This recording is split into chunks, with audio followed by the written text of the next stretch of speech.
Now, do I consider myself to be a Levite? No, a Levite is literally from the tribe of Levi, okay?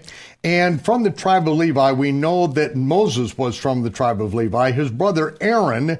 Now, from Aaron, from his lineage, comes the Aaronic priesthood. The Kohanim that were serving in the temple, in the holy place. The Levites were in charge of so many things, and they, as a tribe, received no inheritance in the land. What they received was a tithe from every other tribe, every other person in the kingdom, and so they would be free to strictly minister. That's all they did. They didn't own the property. They were given cities. This is where they lived. If they went out and sojourned among the people, then the people, their patrons that would take care of them out there would take care of them there. And if they came back to Jerusalem for the feast, which we read about in the 18th chapter of Deuteronomy, that they can serve in the temple, they can eat of that which is in the temple as well. So going out there and living among the people, it's harder work, and it's not just staying in Jerusalem. And so you not only get the tithe, but you get the benefits of those who would help you out there. So that's what they did as a tribe. They were the ones that when the Kohanim needed instruments in the service of the temple, it was the Levites who actually made them. So the priests were the ones serving in the temple, and the Levites serviced the Aaronic priest. That's how that was done. And so, no, I'm not of the tribe of Levi, okay? That's not my background. However, under what it says is that the son of David would be the Kohen Gadol, the high priest forever after the order of the Melchizedek, the king of righteousness. And the order of Melchizedek precedes and supersedes the Aaronic priesthood even. The Aaronic priesthood was a division of the Levites, but again, it was part of family. That's what it was. It was family, Levite family, and then the priest of Aaron. The lineage of Aaron. And so what we see transpire is that there's another priesthood which is out of a higher order. And Yeshua is the high priest forever after that particular order, the order of Melchizedek or the Melchizedek, the king of righteousness. And it tells us that in Revelation chapter 1, verse 7 and following, it says that Yeshua has made us priests and kings. He has made us Kohanim and kings, or a royal priesthood. That very thing that we were offered at Mount Sinai to the entire nation, not just to Levi, but to the entire nation. If you keep my commandments, then you will be a kingdom of priests. You'll be my prophets. You'll be my representatives to the entire world if you keep my commandments. Well, that covenant we broke. We broke with when we built the altar to the golden calf and worshiped the golden calf. When Moses came back down from the mountain after 40 days, the Almighty said, stand back, I'm going to kill them all. They violated the blood covenant that we entered into just before Moses went up into the mountain for the next 40 days. Mm-hmm. And so the Almighty said, I'm going to kill them all. They broke the blood covenant. The penalty for breaking the blood covenant is death. Okay, so the only way that payment can be satisfied is by the death of the offending party, unless someone who never breaks the covenant dies in place of the guilty party, willingly. And that's what Yeshua did. Never breaking the covenant, he died in the place of the guilty party, and so he can renew that covenant. And now we get the term New Testament. No, anytime the words New Testament are used in what's called the collection of the New Testament, it's a wrong translation. Yeshua is quoting, this is go back to Jeremiah, the renewed covenant in my blood, where the Torah will be written on your heart. Okay? Mm-hmm. He is paying by his blood the penalty, the death penalty. He is paying the curse of the Torah is death.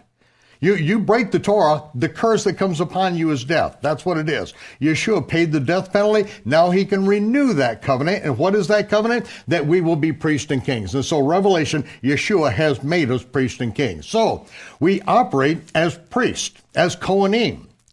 But we work like dogs, like Levites, even though we are priests. And so, it's not dependent upon your family lineage. This is a higher priesthood. It's by following Yeshua, that is the one who ordains us into that particular role. Now we go to Jacob and the dividing of the Melchizedek.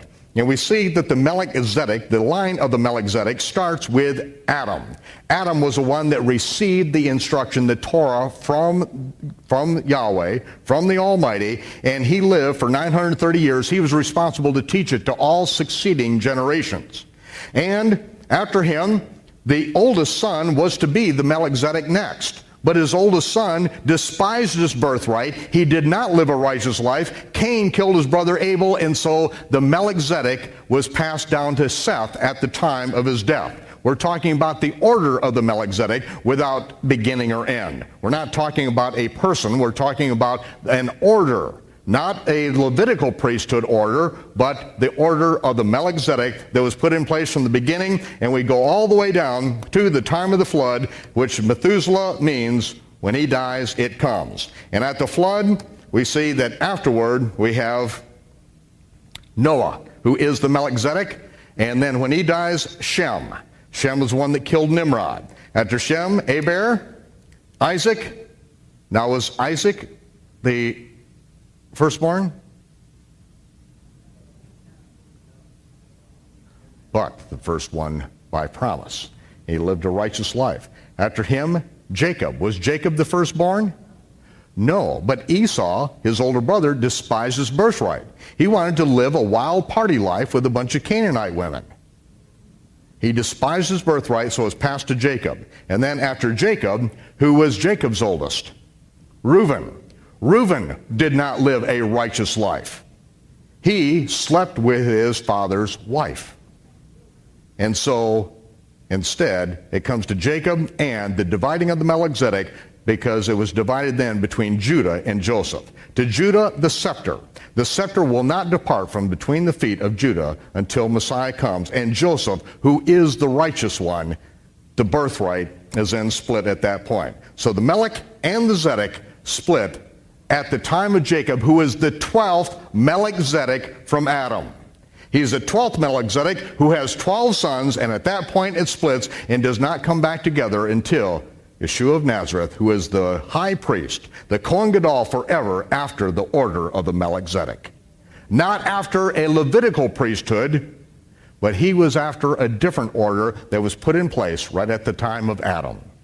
After 6 days, Jesus took Peter, James, and John up into a high mountain apart and was transfigured before them. That's what it says in Matthew.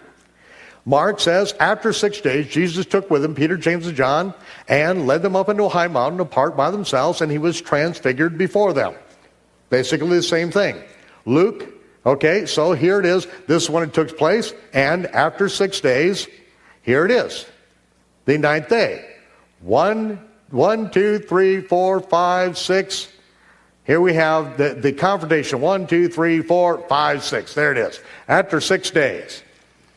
And then Luke says, about 8 days after these sayings, he took Peter, James, and John, went up to a mountain to pray, and as he prayed, the fashion of his countenance was altered, and his raiment became white and glistering. It's the same situation, is it not? But yet it says, about 8 days after these sayings, he took Peter, James, and John, and went up to a mountain and prayed. Well, which is it? Is it 6 days after, or is it about 8 days after? Well, Matthew and Mark use the Greek term after, meta 6 days. After 6 days is the 7th day. However, Luke, and what is the 7th day? It is Yom Kippur, the 10th day of the month. However, Luke says about 8 days after. About is Hosea having not yet reached 8 days, which is the 7th day. So there you have it. By using two different Greek mathematical constructions, both pinpoint the 7th day after these sayings, and it is the Day of Atonement, Yom Kippur.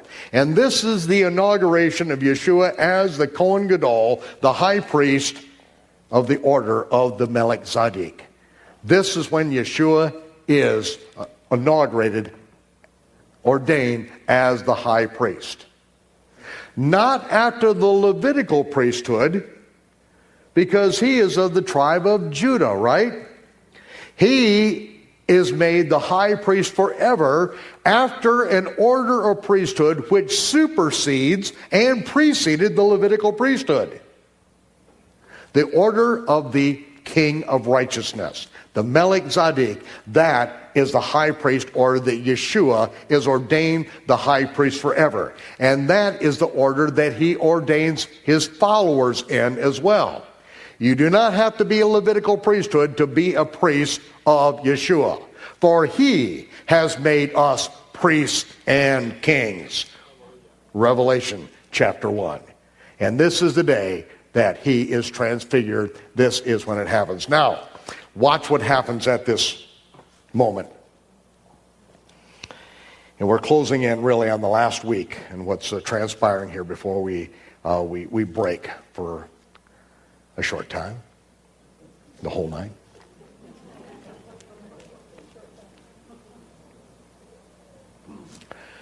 When Peter and James and John see this, and they see Moses and Elijah, then they said to Yeshua, it's good for us to be here. You know, they want to kill you at Jerusalem. It's good for us to be here. Let's build 3 tabernacles, 3 sukkahs here. One for you, one for Elijah, and one for Moses. We'll build them. Let's stay here. Now, this seems to make a lot of sense because instead of going up to Jerusalem to the Feast of Tabernacles, if they stay there, at least they're going to be safe, right? It's obviously a blessed place. And then a crack of thunder splits the heavens open, and out of heaven they hear a voice, "This is my beloved Son. Hear him." You guys have a lot of stupid ideas. And Yeshua said, "Come on, boys, follow me. We're going up to the feast."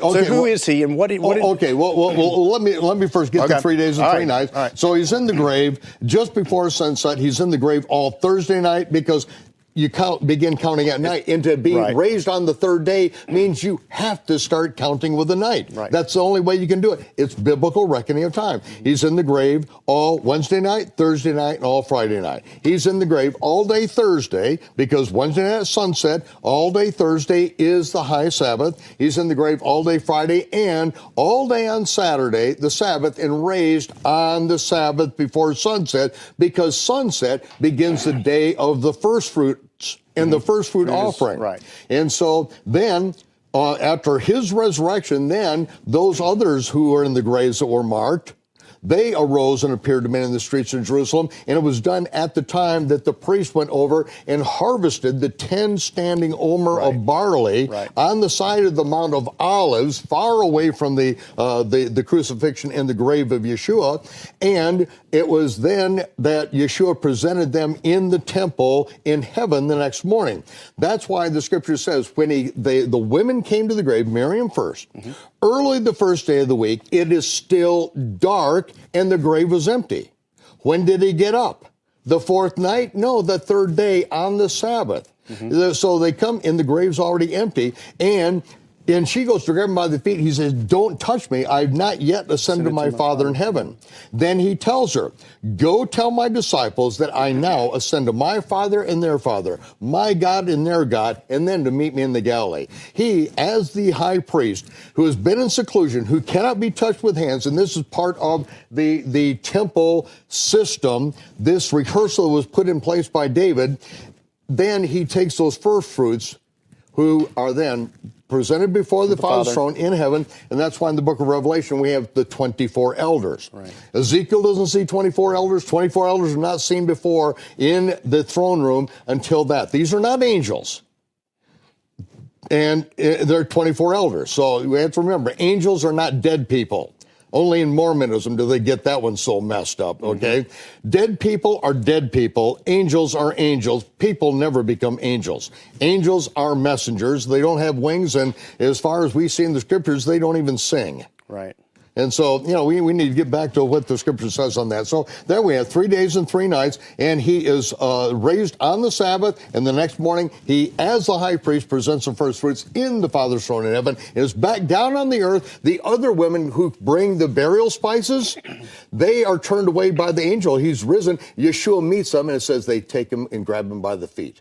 Yeah. They're allowed to touch him because he's already been in the Father's throne, already come back down to the earth, and see the whole picture is there in the Scripture. But if we do not understand the Feast of the Lord as these prophetic shadow pictures that were put in place in the temple liturgy by the prophet David, who saw beforehand the coming of the Messiah, he put these things in place, and Yeshua fulfilled them to the very day, the very hour, the exact moment. And that is the beauty of the first four Gospels, Matthew, Mark, Luke, John, show Yeshua fulfilling the spring feast, all these rehearsals. Then the fifth Gospel, the book of the Revelation, shows the Messiah as the conquering, reigning king, the eternal judge who fulfills the fall feast of the Lord. It is all about the feast of the Lord. And the feast of the Lord are all about Yeshua, the prophet, the promised Messiah.